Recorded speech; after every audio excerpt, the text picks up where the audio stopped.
Morning, everybody. I'm sorry to interrupt your breakfast and your conversations. I'm going to teach you something now. Is that okay? Okay, awesome. So make sure that if you want to learn something, you're in the right place. Okay, so good morning. So I'm Sharona Kanofsky. I'm a physician assistant by training. I trained in the US many years ago. And right now I am an associate professor in the teaching stream at the University of Toronto, and I teach in the PA program there, and I'm engaged in a lot of research and scholarship there. I was the founding academic coordinator for the program. So that's who I am. And I wanted to talk to you today about making learning stick. Now, I know most of you are not educators. Are there some educators in the room? Perfect. But I specifically wanted this not to necessarily be for educators, because I think it's a really relevant topic for us at a conference, because in theory, why do we go to conferences? To learn stuff, right? We have CPD, we're supposed to refresh ourselves, update our knowledge, but do we really know how best to learn? And it's funny, we get to like our age, my age anyway, and we don't necessarily know the best strategies to learn and to remember the things that we are learning about. So that's why I'm doing this today. So it's a very relevant topic. In that light, I say to my students too, don't let education interfere with your learning, right? Life's all about learning, and being in school is just a very small part of it. We're all students of life, yes, hopefully, and that's, again, part of the reason why we're here. This is Mark Twain's quote, maybe. A lot of famous quotes aren't always from the people who most people think they're from, so I always just take it with a grain of salt. Okay, so this is what I hope to cover today. So basically describing the pathway of learning. Caveat, I am not an expert at all in this process, but I'll give you a very brief overview, probably enough for most of our purposes. Really appreciate the productive struggle required for effective learning. And this is important because effective learning is hard. You're going to hear me repeat that a few times in the talk. And it's very important to understand that, because the stuff that makes us comfortable when we're learning, reading, rereading, highlighting, the stuff we're used to, the stuff people tell us we should be doing, is ineffective and doesn't help us learn. What does help us learn is the hard stuff, the stuff that is kind of, you have to remember things and remind yourself things and actually close the book and, that stuff. But that's actually how learning works. And I'll get into it a little bit more. And I'll give you a few specific strategies to help you follow this, this path. So just I don't have any fancy Slido here. I teach online. I try to use fancy stuff, but it inevitably fails. So I think the easiest way is just, I can see you. I can see you nodding or saying no, or even put your hands up. So if you're a yes, have you ever studied for a test or a major assessment? Raise your hand. I'm assuming everybody, yes, your PAs. Okay. Have you ever been instructed specifically how to study? Okay. The educator put his hand up and somebody else as well. Cool. Okay, so this should look familiar to most people. When my students see this, they're like, yes, that is our life. But for, and I'm sure a lot of us can remember being in school. What does this look like? What would you call this? Right. That's from a student? No. Cramming? Did someone say cramming? Yes. Yeah, that's, basically, what do we do when we want to read something? We take out our notes or our textbook and we read it and we highlight it and we reread it and we highlight the stuff that isn't yet highlighted. And, we do it till 3 in the morning and we fall asleep in our books, and then we expect to do well on the test. And guess what? We do well on the, I said do. We do well on the test the following day, right? We do okay, but do we remember anything the day after? Absolutely not. Okay, so this can work in the short term. That's kind of why we do it. And this is kind of the way that's encouraged, right? So in science, education sciences, this is called massed practice. So basically just chunking everything together and studying for really long periods and just reading and rereading. It's basically the same as cramming, as you guys said. This is not effective. So to prove that repeated exposure is not helpful in learning. So when we read and reread, we fall into this false sense of like, we know the stuff because we're fluid. We can read it and we're like, oh yeah, I remember reading this the last go round. This looks familiar. And we think that we're getting it, but we're not getting it. And so actually in the 70s, a lot of these experiments were done in the 70s by psychologists. So this is a kind of clever experiment done where they showed a bunch of people different versions of an American penny. So I know we're a little bit, disadvantaged here. There are a few Americans in the room. I see you, but most of us are Canadian. But nonetheless, we've seen American pennies, hopefully. And they didn't put it in a grid. I'm just putting it in I put it in this grid for the sake of this little exercise. But they asked people to say which one of these pennies is the correct or accurate or actual penny. So what do you guys think? Huh? 2D, like dog. Okay, 2D. Anybody else?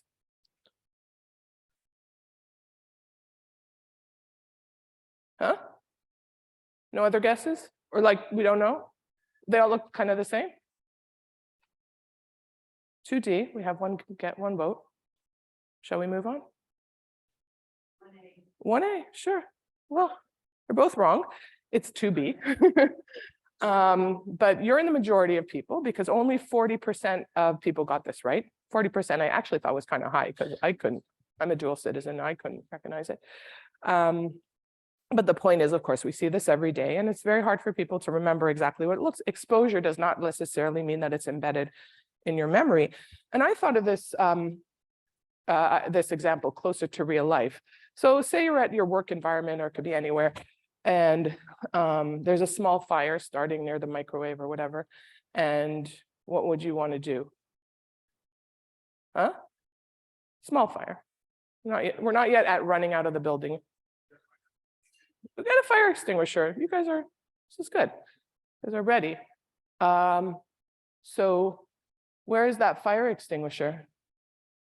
Right? So you probably walk by the fire extinguisher several times a day, into the office, out of the office, on your way to the bathroom, back a few times, whatever it is. Do people know? And the military people are going to know for sure, right? No, but do people know where that fire extinguisher is in your office? Like, can you think? I actually went to look for it and I already forgot where it is. You'd be running around scrambling, right? So again, exposure does not necessarily mean that you've learned it. So the fire becomes a bigger fire. Keep forgetting that I have my notes right in front of me.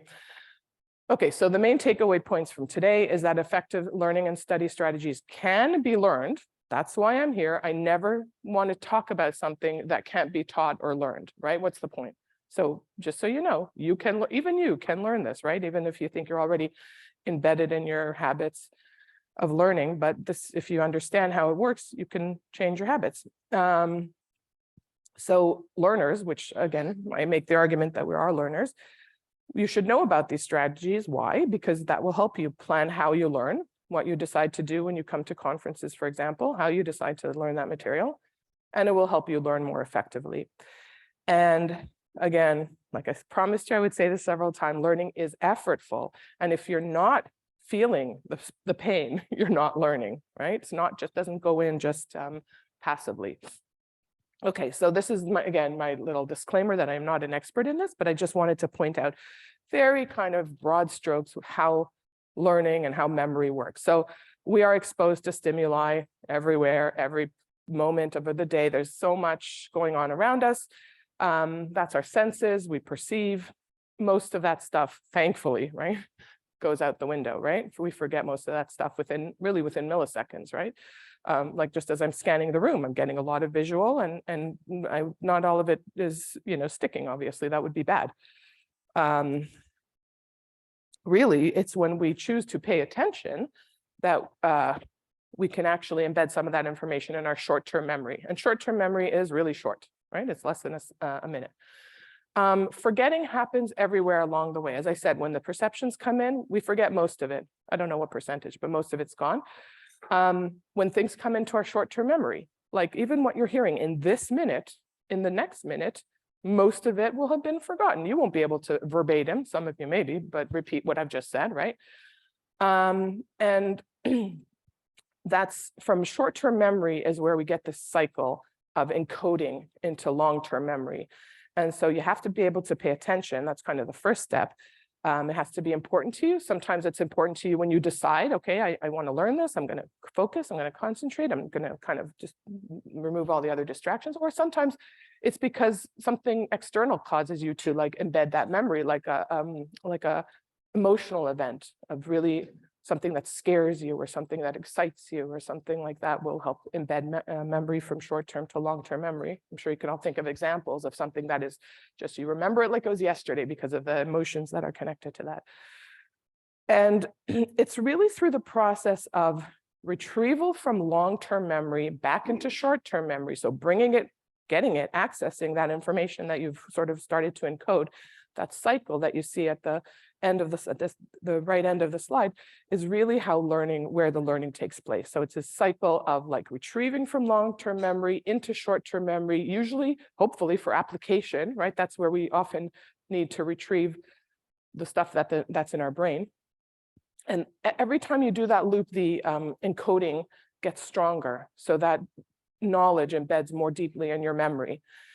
But it doesn't matter how well embedded it is, you will continue the process of forgetting, right? That is always there. At every stage, there's some forgetting. That cycle is also called consolidating. You've heard of the term consolidating your knowledge. So it's that retrieval and repackaging and retrieval and repackaging. So that's kind of the short of, don't ask me a ton of questions on this because I really am not an expert in this area, but this is the way I understand it from a very high level. So what I want to talk to you about today is a few strategies, specific sort of things that fit into this cycle of knowledge that you can actually use to help you remember. And the point of remembering is not for the sake of remembering. It's usually for us as professionals for the sake of using the information to apply it, usually in clinical setting. So let's start with retrieval. It's just the way it sounds. It's like going back in the brain and accessing that stuff that's in there, right? Sometimes hard to do. So I should have expanded this bigger in the slide. I see now that it's a little bit small, but this is Ebbinghaus. Hermann Ebbinghaus was, actually he did this work before the 20th century. This is a 19th century work. He proposed this curve of forgetting. It's called the Ebbinghaus forgetting curve. And as you can see, I don't think I have a pointer on this thing, but you can see that hopefully this is clear enough that within 20 minutes, so 20 minutes after you leave this room today, you will have already forgotten roughly how much of what was discussed? Huh? About 60%. Can you see that? Right. So the immediate 100% is like right now, I hope you just remember the word that I just said before I said this word, right? But in 20 minutes, almost 60%. Oh, sorry, it's retention, right? 40% is lost, right? So you only remember 60, you only retain 60% of it. So for those of you who said 40%, you were right. And then you could see as time goes by, an hour later, 9 hours later, a day, 2 days, 6 days, a month later, you have retained 20%. If somebody asks you, what did you learn in that talk at Kappa? Maybe you'll come up hopefully with 20% of it, right? If you don't do anything else. Is this surprising to anybody? Pretty much in line with your experience in life? Yeah. I like that. Okay, so I imagine memory in a way, one nice way to look at it is that items of information are kind of like beads on a string. And you see this particular string that I've shown here, that line in the middle is random, has nothing to do with the image. They're not held together in any way. So if the string isn't closed, and if you tip the string, if you held the string from one end and let the other end of the string fall, what will happen to the beads? Fall off. However, if you do a strategy whereby you tie the knots in between the beads, what will happen when you hold the string from one end? Beads will stay. Okay. So this is kind of how some of these strategies, retrieval, and we'll talk about a few others, this is kind of how they work. They are those knots, right, that you're tying in between the beads to help the content stick together and not just fall off easily. Okay, so remember this, retrieval interrupts forgetting. That's actually what we're doing when we're retrieving information from our brain. as that process of forgetting is going on, we are interrupting the process of forgetting. So interrupting the process of forgetting is, in a way, another way to say learning, and it's a very effective way to learn. A little bit of forgetting is a good thing, right? You want a little bit of forgetting to take place so that when you go to retrieve, it is effortful and it will be more meaningful and it will be stronger. Okay, so a few, excuse me. I hope this isn't very loud. Thank you. Okay, so a few ways to actually practice in practical ways this process of retrieval. What we tell students, and what if we were doing this kind of more workshopy style, I would have given you a pre-reading article. Lucky you, you're not my students. I would have given you an article to pre-read before the session, because I believe in a flipped classroom approach whereby you activate students' learning by giving them something to do or read or understand before the session, so that when they show up to the session, they already know something. And then the stuff that we talk about on top of that starts to build on their knowledge and apply it. So you would have read an article, and then I would say to you, okay, if you have the article in front of you, please put it away, close your books, take a fresh piece of paper and just write down everything you remember from the paper, the main points, the summary. See if you can write like a summary of the paper. And students scratch their head and they write and they write. But when I'm asking them to do that, and they don't love it, it's not that fun, but I'm activating this process of retrieval. So it's a really effective way is to not look at any of the notes, not look at any of the content, but just try to retrieve from your memory what you remember from what you've already read or know about the subject, and try to be as detailed as possible, not just, oh, that was about learning, and then very important also in all these strategies is to check the work that you've done against the material to make sure that you're right, because you don't want to be like embedding incorrect information. So that's a really important part of this. Yeah, interrupt me along the way if you think of anything you want to ask. Flashcards, there's a little bit of controversy over whether flashcards are effective or not. The truth is that they can be effective if used in a more effective way, and that is not just for the definitions. Word, what does it mean? Flip, word, what does it mean? Again, that will work for the test the next day. It will, and students will be satisfied because they got a good grade. So that's a little bit of a not such a good situation there, but but flashcards, if you are a little deeper in the content, if you ask a question on the flashcard and then the opposite is sort of the answer to the question, it's just a little bit more elaborated. That seems to be the best sort of sweet spot for flashcards. Practice test questions are great. I love practice test questions. Whenever I write my American certification exam, I do tons, and that's my main study method, is tons and tons. And then not only like if I get the question wrong, am I like, oh, too bad, I'll go and read the explanation for why I got it wrong and what the correct information is, and that's a really very effective way of learning. And in healthcare education, simulation is a way to practice retrieval. Like you have a skill, you're going to practice it again. You haven't done it in a while, and you may need to do it in a few weeks on a real person. Practice it on a simulation, do the retrieval that way. Okay, let's see how we're doing for time. We're good. Okay. The second one I wanted to talk to you about is called spaced learning. Another way to, and it's kind of similar to retrieval, but with a nuance. So I also call this delayed review. Okay. So the idea is that when you learn something, you have to review it. I hope we've established that it's important to review what we've learned in order to be able to remember it, but not right away. Again, delayed, okay? A day, then a couple of days, then a couple of weeks, then a couple of months. That's really the ideal, like the best way to learn something is to delay space when you review it, but keep reviewing it, but each time at a little bit more of a distance in time.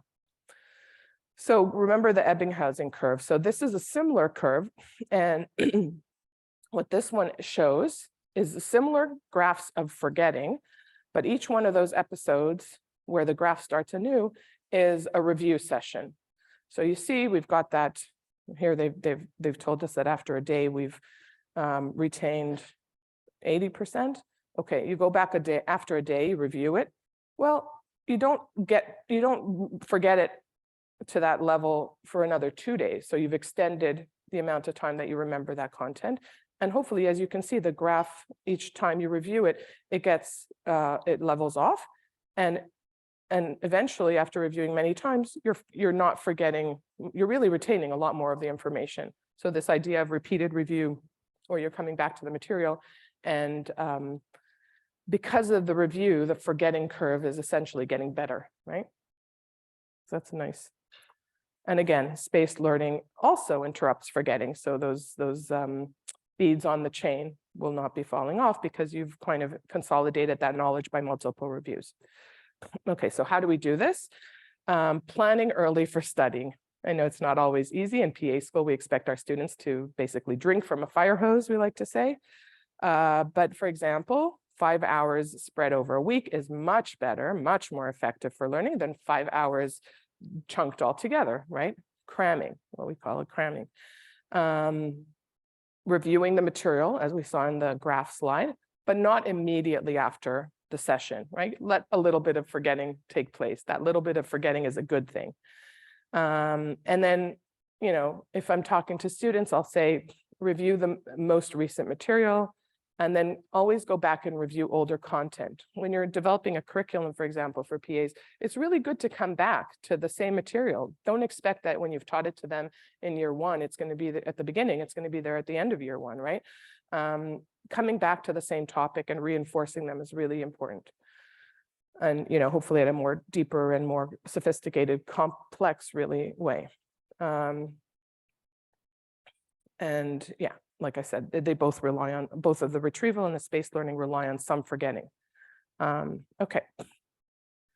So the next takeaway point is that deep learning, what does it do? It interrupts forgetting. Okay. Interleaving is the next strategy that I want to talk to you about. Interleaving has to do with switching between topics within somewhat related topics in a study session. So mass practice would be topic A for a really long time. Let's say one of these curves is a half an hour slot or an hour slot, something like that. So you're doing just topic A and then just topic B and then just topic C. That's not so effective. Interleaving has you switching between A and B and C, and not always in the same pattern. So it's not always going to be A, B, C, A, B, C, A, B, C. It could be A, C, B, B, C, you know, varied. So this is called interleaving. I'll show you some very lovely examples, which are fun also. And the way this works is really interesting. This does have an intuitive sort of aspect to it where, you know, when you study, think of when you studied math as a kid, right? They gave you all multiplications and then all divisions, but then when they mixed it up, you got a little confused, right? When you interleave the concepts, you're actually helping the brain see the similarities and, more importantly, the differences between the concepts. It turns out that for learning, comparing material and appreciating the differences between concepts is really, really helpful and important. I hope for some of you that intuitively seems, oh yeah, that's right. You know, like being able to say why the volume of a cylinder is done this way and the volume of a sphere or a you know, different shape is done a certain way, and being able to appreciate the differences between those things. Okay, sorry. So this is yeah, go ahead.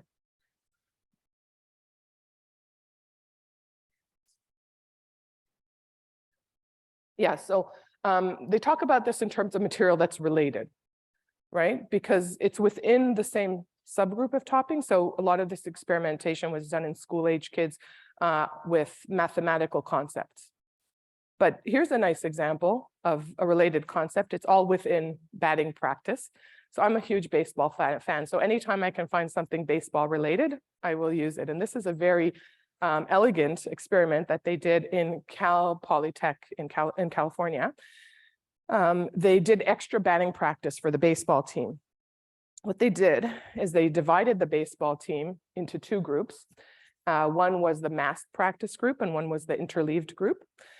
And they all got extra batting practice besides their regular batting practice. So for the massed group, they would give them different pitches, fastballs, curveballs, and changeups, let's say. I think that was what it was. And they would give them 15 fastballs, then 15 curveballs, then 15 changeups, okay? And those guys would be batting and they'd be doing really well, and then they'd know that the next pitch was another fastball, and they would do really well and they would be very happy. Then with these guys, they made them really frustrated because they didn't mass it. They actually mixed it up. Some and all mixed up, and they didn't know what was coming next. Yeah, so you get what they did here, random order.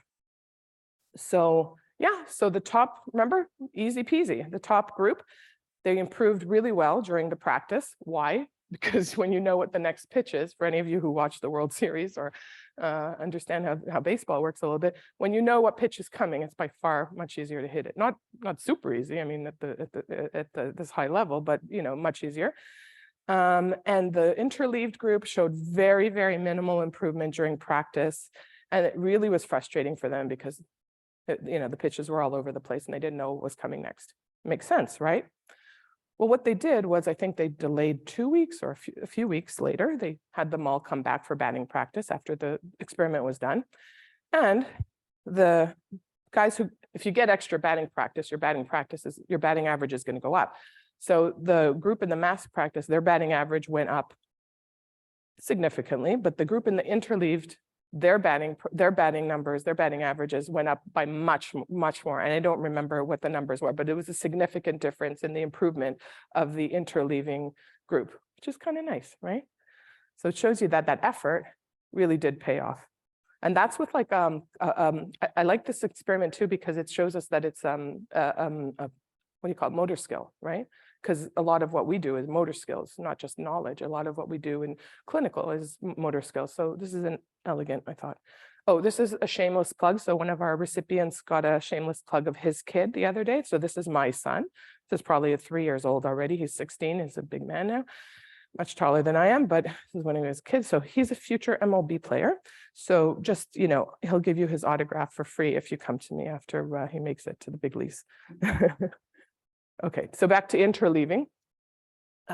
So interleaving works with conceptual skills too, as I said before, and here's the math example where you give all multiplication, students feel, they're pretty fluent in this because it's easy. They've already memorized the mechanics of this. But when you start to change, to mix up different types of equations and different types of, what do you call it? Like, what's the word? Mathematical, divide, subtract. That's the word, I can't think of it. What? No, not formulas.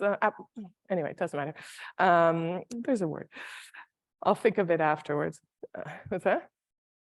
So when you start to mix them up, it gets a little harder, and students are like, they start to multiply when they should be dividing or adding with, and it is quite different if you look at these equations. Like as a thinker, right? You have to stop yourself and go, oh, for this one, I have to make the numerators, common numerators and for, denominators. And for this one, I can just go ahead and multiply. So, they have to start to see those differences, and then they'll be really good. So if you mix it up for them, then they'll really be good at these. But if you just give them one and then the other and then test them, because this is what happens in real life, right? They give them like a lot of multiplication and a lot of division and a lot of addition, subtraction. And then on a test, they mix it up, and then they wonder why the kids aren't doing well when they're all mixed up, when you've never asked them to practice in that way, in the interleaving fashion. Okay, so be suspicious of the sense of ease and undeterred by the sense of difficulty. So if you're studying and you're finding that you're using some of these techniques and they're effortful, that's a good thing. This is Robert Bjork. He's a really nice TED talk on this subject, desirable difficulty. Some of you may have heard of a desirable difficulty. I'm explaining to you here how difficulty is desirable, right? So that's basically the foundation of the idea. So hard work pays off. How do we actually put the interleaving into practice? We gave some examples. Don't study one topic for too long. Switch between topics that are somewhat related, right? When reviewing, again, delay the reviewing a little bit. Switch the order of the topics that you review. So ABC, then C, B, A, or whatever. Ask yourself what's similar and what's different. Remember, I said the different was really important. And remember, again, that interleaving feels harder than studying the same thing for a long time, but it actually does help the learning work. Okay, so I think we'll have time for probably 2 more of these. So we're going to talk about varied conditions of learning. So varying conditions of learning come in different varieties. So it's nice to vary where you study. So again, that we're always told study in the same place, like set up your desk or a space in your house or something like that and always go there and work there. That's not true. It turns out that it's actually people do better when they space where they learn. It's a little bit surprising. So again, a nice little study that they did where they took a group of students, university students in this case, undergrad, I think. This was done in the 70s, late 70s. And one group of students, they gave them study space. Another group of students, they gave them a study space. And then they gave them some material to learn. And then they waited, to the next day, I think, something like that. And the first group, they put them back in the same place. And the second group, they took them to a different location, had them review the same content. And maybe surprisingly, they tested them on the material. And the group that varied their learning where they learned actually did better by a significant margin than the group that studied in the same place. Interesting. And not just vary where you study, but what you study, or in many of our cases, practice. So this is also fun. So this they did with school-age kids with like a beanbag toss, just to see how, again, this is a motor skill, right? So they took one group of kids, group A, and they kept practicing a shot from 3 feet. So they just made a line on the floor and they put the hole of 3 feet away, and they just had the kids practice over and over at 3 feet, a couple of days in a row. The second group, similarly, but this time they changed it up. They would have them practice from 2 feet and from 4 feet, but never from 3 feet. The test was on 3 feet. After they reviewed this a few times, they practiced this motor skill, they gave the group, a test to see how accurate they were with their throwing for 3 feet. So who do you think did better? The group A? I mean, now you know the answer because of the way I'm presenting it, but you would think maybe, right? Who would you think would do better? They practiced at 3 feet for all this time. Probably they would do better at a test on 3 feet when the second group didn't practice at 3 feet at all, only at other distances. You guessed it. The group that practiced from different lengths of distance did better significantly than the group that practiced from the same distance that they were tested in. So it kind of harkens back to the baseball example in a way. Okay, so now I'm going to test you guys because, I like to practice what I teach. So help me with these answers, A, B, or C. Which of the following learning strategies involves practice quizzes? Is it varied conditions of learning, interleaving, retrieval, or spaced learning? So A, B, C, or D. So who thinks it's A? B? C? Oh, D? You're all right. C, yes, retrieval. So that process of remembering, and actually this quiz question helps me think of something that I forgot to say, is that tests are a good way to learn. I mean, I think we kind of discussed that when we said that that was one of the practical ways. So there's something called the testing effect. Have you heard of that? Testing effect. It's really a lot in the healthcare literature right now, or in the education literature. The testing effect is the fact that when you study for a test and take a test, you know that you actually know the material better after you've taken the test. And I'm not talking about just because you studied. People who study and take a test do better subsequently than people who study and don't take a test. And they somehow figure out a way to make those equal, because you would think that the people who weren't studying for a test wouldn't study as hard, but they somehow tell them you may or may not have a test. I don't exactly remember how they, designed that one, but there is a way to see the difference in those conditions very clearly. So the testing effect. So tests can be good. Okay, next quiz question. Why is spaced learning effective? Maybe a little more challenging question. What does it do? It employs the testing effect, which I just described. It provides a sense of fluency with the material. It interrupts the process of forgetting. Or D, it prevents boredom by switching between topics. A, B, C. Hey, everybody's paying attention. D? Okay, good. Nice, nicely done, folks. Okay, elaboration, I think that'll be the last one. So elaboration is similar to what it sounds like. It's talking about subject, just in different, thinking about it and looking at it from different angles and making connections. So it turns out that making connections between, the way we learn is by making meaning. Remember I told you before that emotions can sometimes embed things in memory. That's because it means something to us. So when something means something, when it's important to us, we tend to embed it better and better into our memories.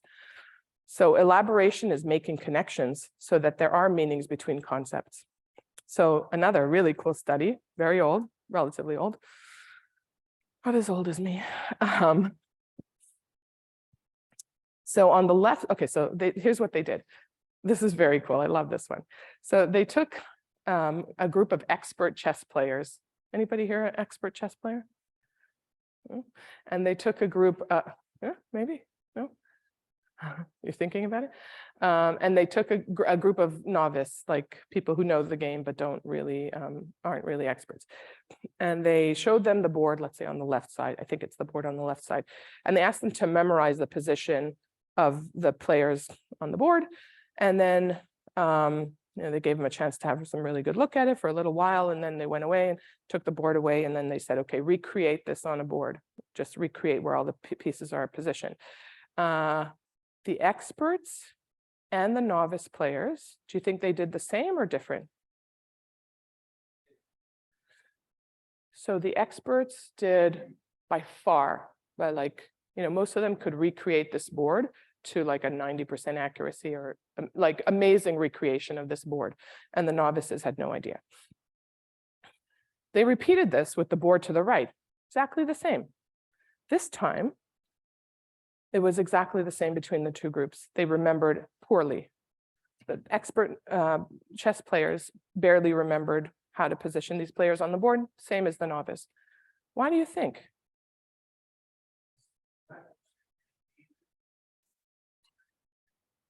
So you are a chess player. Ah, okay, that makes you an expert. I watched it too, it's a very good series. Correct. The chessboard on the left is the real game. It makes sense, those positions are possible.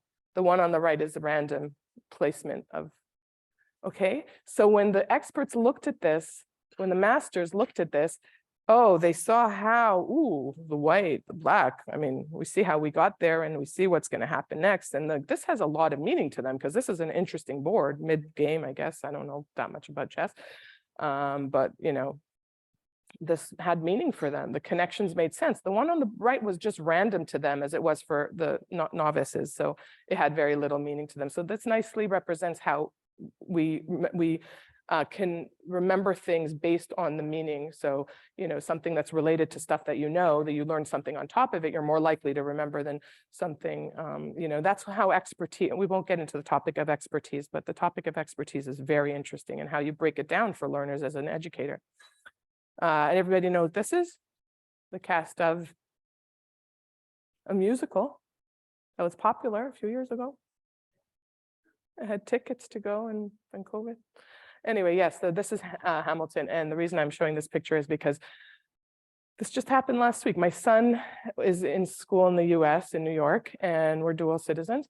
And he is in college in New York, and he's taking an American history class. And he recently had an exam.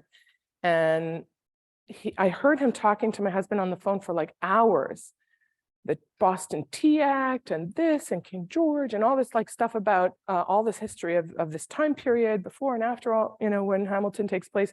He was studying for a test and he was saying, oh, and how is that related to that? And why did this happen? Did it happen because, and they were talking it out and talking it out. I have a bunch of kids and I've never heard anybody study in this way. But it suddenly clicked to me that what he's doing, and this is just because this comes, I don't know if he knows this, that it's so important, but this, I think even for history, it's a really good way to study. What he's doing is elaboration. He's got his notes in front of him, and he's asking, how does this relate to this? And why were they so upset when this happened? Why, the British colonies and all this kind of stuff. And I'm like, he's doing elaboration. This is so cool. I'm like watching it in action. So that was really interesting to me to actually see it in action. So really talking about concepts and doing, study buddy sessions and stuff like that. So here, how do you practice elaboration? Ask yourself, but it doesn't have to be by yourself. You see, this works really well when you engage another person. while you're studying, how do things work and why do they work that way? And again, always checking yourself to make sure you're accurate, but really understanding connections between different concepts, and make as many connections as you can between ideas and similarities. Again, the differences being the key there. And that's really key. Do you want me to do this one more, dual coding, or should we end it? Dual coding? We'll do dual coding. Okay, dual coding is very similar to what it sounds. These are slides taken from the Learning Scientists website, and I specifically took their slides because they do dual coding on their slides, which is very cool. But so this is kind of that meta learning. So dual coding has to do with connecting visuals and text. Different ways of looking at things, both from a text perspective and a visual perspective. So, you know, here. Take information that you're trying to learn and try to draw a visual to go along with it. Try to come up with different ways to represent the information visually. And you see they're doing this, they're drawing pictures of the concepts that they're saying in the text of the slide. For example, an infographic, a timeline, a cartoon strip. It took me a long time when I was reading textbooks, to realize that and even now when I read articles, that as I'm reading and they're saying, you know, table 1, I used to just read the text and then go back and look at the tables and the images, charts, whatever. But now I'm very deliberate about when it says table 1, I'll go to table 1 and look at it and try to make sense of it and then go back to the text and see how the text connects with the image and vice versa, because I understand that it works well. Okay, so name the 6 strategies that we discussed today. I'm sorry, I didn't hear you. Shout them out. Retrieval, thank you. Dual coding, spaced learning, spaced repetition, yeah. Elaboration. Huh? Can't hear.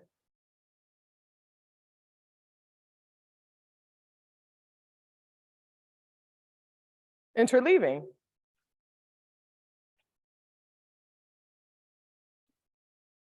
Spaced learning, I think we got that one right. Retrieval, spaced learning, interleaving, varied conditions of learning. That's the one we missed.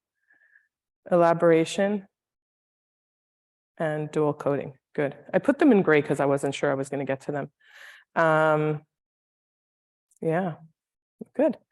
And finally, now that you know all this, what will you do next if, let's say, big if you want to remember what we learned today? What might you do?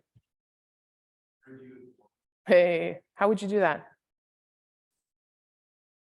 Okay, yeah, look at the slides. What else? What's that? Yeah, so find other information. You know, when you read about a concept, sometimes I do this if I'm trying to understand a new concept that I've come across and I read an article or something about it and it doesn't really make sense to me, I won't reread that article. I'll go somewhere else to find another article that talks about it, because hearing it from different, you know, different words will sometimes fill in some of the missing gaps for me. So yeah, you can look around and see what you can find on the topic if you're interested in it. Anything else? Those are good. Okay, here are my references. And if anybody has any questions, I'm here.